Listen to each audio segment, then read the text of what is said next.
Olá pessoal, esse é o vídeo número 4 do componente curricular Cultura e Sociedade Brasileira. Dando sequência ao nosso curso, nós vamos discutir o capítulo 3 do livro Apresentação do Brasil, que trata da questão do conceito de liberdade do homem brasileiro. Como é de praxe, nós usamos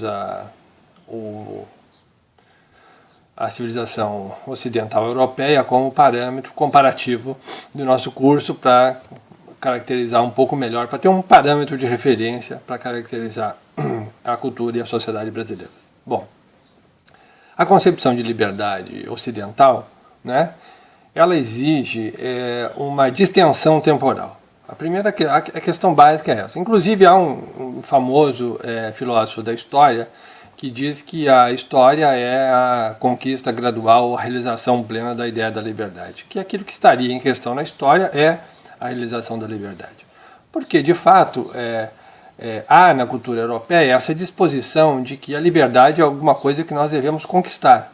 Na verdade, é uma concepção de que a liberdade constitui-se como autonomia. O que significa autonomia? Significa que cabe a cada um tornar-se livre, cabe a cada um impor-se a conquista da liberdade. A liberdade é conquistada não na medida em que a pessoa, digamos assim, se desvincula de elementos ou de valores. No Ocidente não se entende que a liberdade é uma desvinculação com relação a valores. Pelo contrário, se entende que a liberdade é uma autoimposição de valores. Como é que isso funciona? Olha, autonomia reflete isso muito bem. O que é autonomia? É a pessoa impor-se regras. A conquista da autonomia ocorre, portanto, da liberdade, ocorre quando a pessoa é capaz de gerir-se a si mesma, quando ela se impõe um conjunto de valores que ela escolheu, sem nenhum tipo de constrangimento externo, portanto, sem violência, que ela escolheu e que ela segue esses valores. Veja bem, o curioso aí é que liberdade ou autonomia, nesse sentido, ela equivale a, digamos assim, obedecer a normas autoimpostas. Não é uma desconexão, portanto, ressalto isso, no sentido ocidental, a autonomia, a liberdade não é uma desconexão com relação a valores. Pelo contrário, é uma assimilação plena de valores, de tal maneira que, na verdade, ao final da autonomia no estado de posse plena da liberdade, o que ocorre é que o sujeito está plenamente subordinado a um conjunto de regras que ele escolheu. Então, ser livre é obedecer a regras autoimpostas. Bom, isso exige essa dimensão da história. Por que exige a dimensão da história? Porque esse processo envolve reconhecer um lapso de tempo, um processo que se abre, na medida em que o homem se reconhece inicialmente que ele não é livre, mas que a liberdade envolve um processo de imposição de regras. E, obviamente, essa imposição de regras não se dá num passe de mágica. É preciso que o homem se esforce para que essas regras, esses valores que ele elegeu, se imponham gradualmente ao seu comportamento. Por exemplo, essa definição de que a história é o processo de realização da liberdade envolve entender que, ao longo da história, o que acontece é que as pessoas vão se tornando mais livres.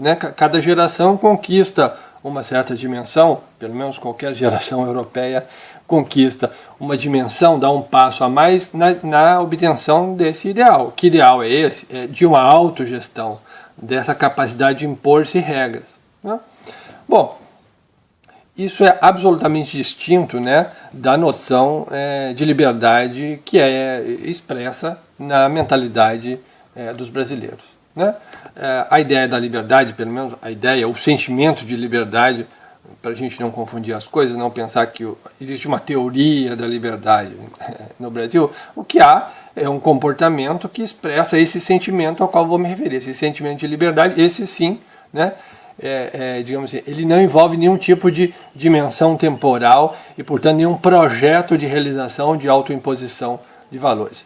De tal maneira que no Brasil você não nota, por exemplo, que há esse processo, digamos assim, histórico, esse processo de acumulação gradual de ganhos históricos em direção a uma finalidade determinada.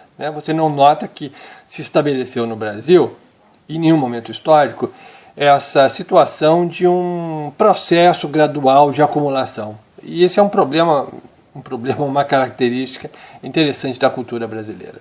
O fato é que nós não vivenciamos essa experiência histórica. Por quê?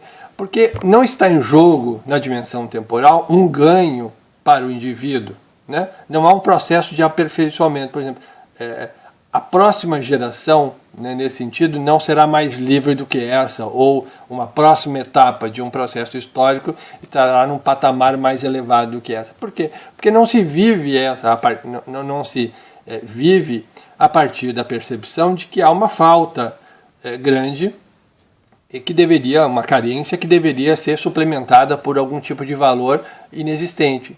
Então, na prática, a liberdade ela deixa de ser um processo, né, naquele sentido europeu de ganho gradual de alguma coisa que nós não temos, né, de interiorização plena da norma, que deve, portanto, colonizar plenamente o indivíduo. No caso brasileiro, isso não ocorre, porque não há essa tensão com relação ao futuro, né, com relação a um valor superior que necessita ser incorporado ao indivíduo. A liberdade é meramente, portanto, um gozo imediato dessa perfeição que já existe, né? No Brasil, nós vivemos, né, essa experiência de que a liberdade já nos é dada, né? Não há um processo aqui de conquista gradual, não há uma tensão histórica, né? Na verdade, não há história nesse sentido, porque não há luta pela liberdade, né? Como é que nós podemos perceber isso na prática? Bom, obviamente nós podemos perceber isso na prática através de vários exemplos, né? Os exemplos mais típicos são de natureza política. Por exemplo, você não vê no Brasil grandes processos de rompimento históricos, né? Nada muito, digamos assim, nada que evidencie a imposição de uma vontade firme sobre a nação, a afirmação de princípios que deveriam se tornar válidos. Quando isso é feito, em geral, a própria prática se trata de diluir a força dessa vontade, né? Dessa vontade beligerante ou que quer se impor a todo custo diante do mundo. Em geral, os nossos processos históricos são caracterizados por aquilo que a gente chama de a resolução pela natureza das coisas, né? Tem um ditado, um comentário, na verdade, de um senador, na época, no final do Segundo Império, que disse o seguinte, né?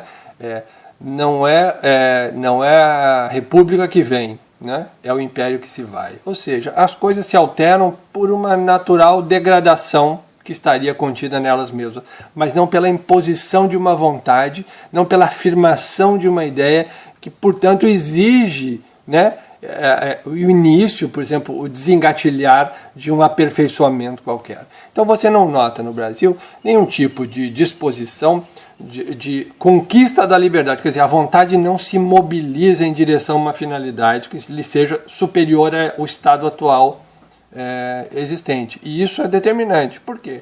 Aquilo que nós entendemos, como uma vontade frágil, falta de vontade do brasileiro, né? Alguns vão chamar até do ponto de vista psicológico de preguiça, né? Essa situação, na verdade, equivale a essa concepção de liberdade como algo já possuído.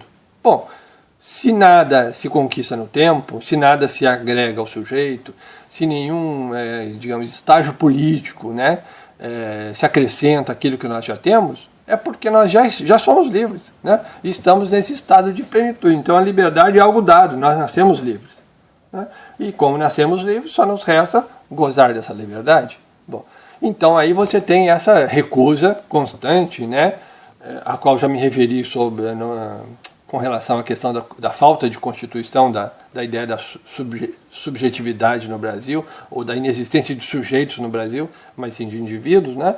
Os indivíduos se negam a se subordinar a valores superiores. Por quê? Porque não há aí nada de relevante, né? Não há uma liberdade a ser conquistada, assim como não há outros valores superiores que devem se impor, né, ao longo do indivíduo. O indivíduo não precisa se esforçar para se impor um conjunto de valores aos seus pensamentos, às suas crenças, às suas ações, ao seu comportamento exterior, né? Ele não precisa de empenhar-se numa direção.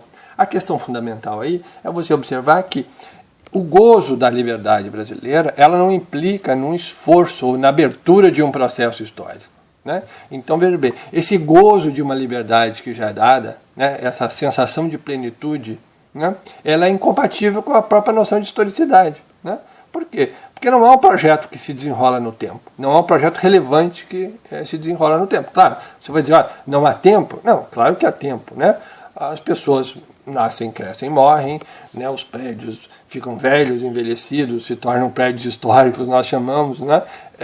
Há processos políticos em andamento. O que não há história, não há processos de acumulação, não há um sentido de libertação experimentado pelas pessoas.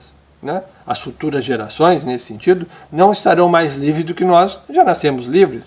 Né? Nós já somos livres, então não há sentido na história. Então você pode dizer, há temporalidade, mas como não há um sentido que orienta as ações para uma finalidade específica, não temos história. Não? Então veja bem como as coisas, chama a atenção de vocês para como as coisas estão ligadas aí. Né? O que é típico dessa sensação, esse sentimento de liberdade brasileira, né? Portanto, leva à ideia da autoperfeição, de que não há sentido no autoaperfeiçoamento, mas de que a perfeição já é um dado, né? Uma coisa que nós recebemos de presente, e isso conduz a concluir que nós não temos história. Né? É um país sem história. Aliás, como várias culturas do mundo não possuem história. Né? Portanto, por exemplo, noções como progresso não fazem o menor sentido. É claro, né?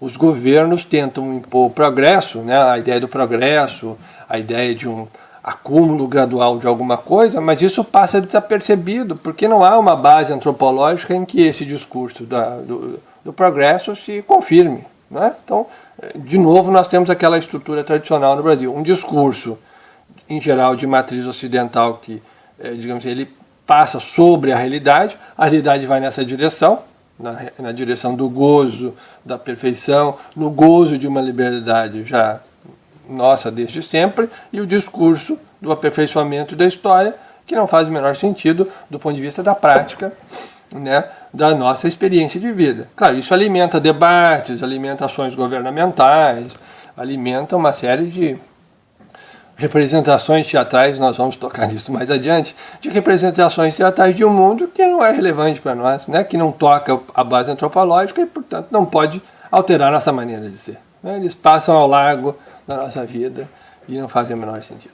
Então, veja bem, a diferença da liberdade aí, ela pode ser entendida como uma grande representação da nossa compreensão alternativa do mundo e da existência com relação ao mundo europeu. Né? Ali, nós não procuramos a obtenção da liberdade. Nós já somos livres. Né? Nós não temos que nos esforçar. Nós não precisamos de vontade, ter uma vontade rígida. Nós não precisamos ser determinados. Né? Nós precisamos festejar alguma coisa que nós já temos. Isto é compatível com a nossa condição existencial. Né? A nossa liberdade já é algo que nós possuímos. Só nos resta gozar da nossa liberdade. Então, sejamos livres. Viva!